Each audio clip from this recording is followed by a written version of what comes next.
Hello student, hope आप सब अच्छे होंगे। मैं आपका फ्रेंड मेंटोर गाइड नवीन मिश्रा आप सबका एफएम की क्लासेस में बहुत बहुत स्वागत करता हूं। तो चलिए हम स्टार्ट करते हैं बेसिक ज्योमेट्रिक आइडिया चैप्टर 4 का एक्सरसाइज 4.1। काफी सिंपल एक्सरसाइज होता है और ज्योमेट्री जो होता है काफी सिंपल होता है। जस्ट आपको थोड़ा सा सोच लगाना होता है, थिंकिंग डेवलप करना होता है। तो ये इसमें क्या लिख रहा है, पहला क्वेश्चन है use the figure to name. अच्छा, इस फिगर को यूज करना है और लिखना है नाम क्या क्या, 4 point line, 4 rays, 5 line segment. तो चलिए हमने जो जो पढ़ा है उसको रिवाइज करेंगे यहाँ पे इस क्वेश्चन के थ्रू। 5 पॉइंट, पॉइंट क्या होता है यहाँ पे देखिए, 5 पॉइंट दिया हुआ है, ये डिनोट है, 1 पॉइंट है, 2 3 4 5। तो आराम से लिख सकते हैं 5 पॉइंट क्या क्या हो गया, डी हो गया, ई हो गया, ओ हो गया, सी हो गया एंड बी हो गया। ये सारे पॉइंट्स यहाँ पे दिए हैं, उसको हमने सिंपली पॉइंट को लिख लिया यहाँ पे। यही हमारे 5 पॉइंट हो गए। लाइन, एक लाइन, लाइन के बारे में हमने क्या सीखा है, जिसके एंड पॉइंट डिफाइंड ना हो, जो चलते जाए कंटिन्यूअस, उसको लाइन बोलेंगे। तो चलिए ये लाइन, लाइन को क्या लिख सकते हैं, डी और बी को एक लाइन लिख सकते हैं, बताइए। डी और बी को एक लाइन लिख सकते हैं, ऑफकोर्स लिख सकते हैं डी बी। और लाइन को क्या कीजिएगा, आप जब भी डिनोट करें एरो, बार के ऊपर क्या रहेगा, एरो दे दीजिए, ठीक है। तो डी और बी, क्यों इसको हमने लाइन लिया, बाकी सबको क्यों नहीं लिया, क्योंकि बाकी सबको आप लाइन भी ले सकते हैं, लाइन सेगमेंट भी है, यहाँ पे रेज भी है, तो बहुत कुछ है, सिर्फ हमें लाइन लेना है। डी और बी हमने एक लाइन ले लिया। 4 रेज, अब रेज, रेज के बारे में हमने क्या सीखा, ओरिजिन पॉइंट फिक्स रहे, दूसरा पॉइंट हो एंडलेसली जाए, तो ओरिजिन पॉइंट फिक्स होना चाहिए। चलिए यहाँ पे देखते हैं, ये देखिए ओरिजिन पॉइंट हो गया, यहाँ से गया, कितने 4 रेज लिखने हैं, तो इसको ले लीजिए, ओ सी एक रेज हो गया, ओ सी। और रे को कैसे दिखाएंगे आप, रे को दिखाने में एक साइड में आप एरो लगा दीजिए। ओ सी एक हो गया रे, दूसरा ओ बी एक रे हो गया, तीसरा क्या हो गया, ओ बी एक रे हो गया, चौथा तीसरा क्या हो गया, ओ ई एक रे हो गया, ओ ई एक रे हो गया, पांचवा ओ और डी, ये भी तो एक रे हो सकता है, तो ओ डी भी एक रे हो गया। समझ में आ रहा है, रे का मतलब हो गया एक पॉइंट फिक्स कर दीजिए, उसके साथ जो भी मिले वो सारा आपका रे हो जाएगा, वो चलते जाएगा कंटिन्यूअस लाइन, ठीक है। 5 लाइन सेगमेंट, अब लाइन सेगमेंट में हमने क्या सीखा है, लाइन सेगमेंट में सीखा है कि जिसके 2 एंड पॉइंट हो उसको आप लाइन सेगमेंट मान लीजिए, ठीक है। तो चलिए अब लाइन सेगमेंट देख लेते हैं, क्या इन दोनों को लाइन सेगमेंट ले लें, तो ऑफ कोर्स ले सकते हैं। डी ई एक लाइन सेगमेंट हो गया, और लाइन सेगमेंट हो गया, डिनोट करते हैं ऊपर, बार दे देते हैं, ठीक है। पहला लाइन सेगमेंट क्या, डी ओ भी एक लाइन सेगमेंट हो गया, ऑफ कोर्स हो जाएगा, क्यों हो जाएगा, क्योंकि दोनों का एंड पॉइंट फिक्स हो गया। अभी हमारे पास एक लाइन सेगमेंट ये हो गया, ठीक है। क्या ई और बी भी एक लाइन सेगमेंट हो जाएगा, तो ई और बी भी एक लाइन सेगमेंट हो जाएगा, ऑफ कोर्स हो जाएगा, क्यों, क्योंकि दोनों का एंड पॉइंट फिक्स हो गया। क्या ओ और बी भी एक लाइन सेगमेंट हो गया, तो ओ भी एक लाइन सेगमेंट हो जाएगा।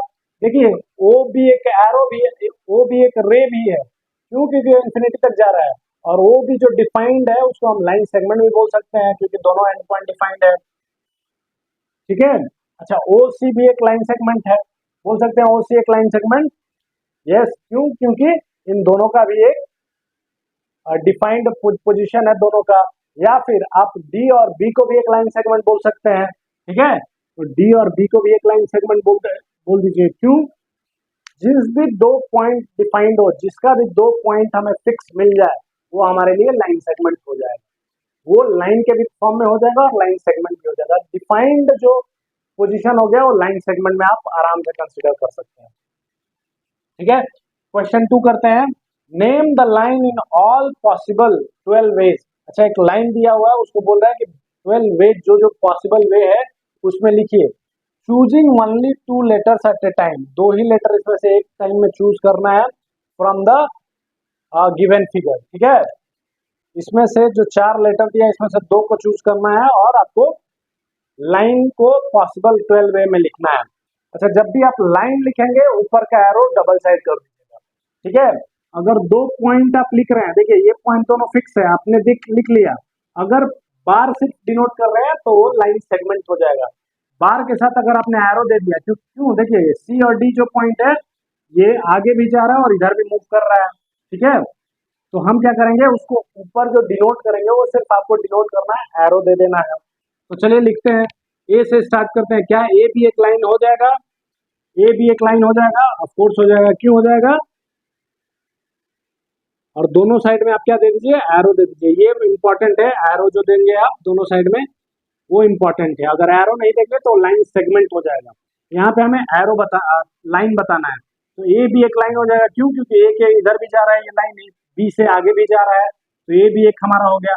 क्या ए और सी एक हो जाएगा हमारा, दूसरा लाइन ऊपर एरो दे दीजिएगा, ए भी हो जाए, ए भी ऑलरेडी दे दिया हमने, ए सी हो गया हमारा दूसरा, ए और सी।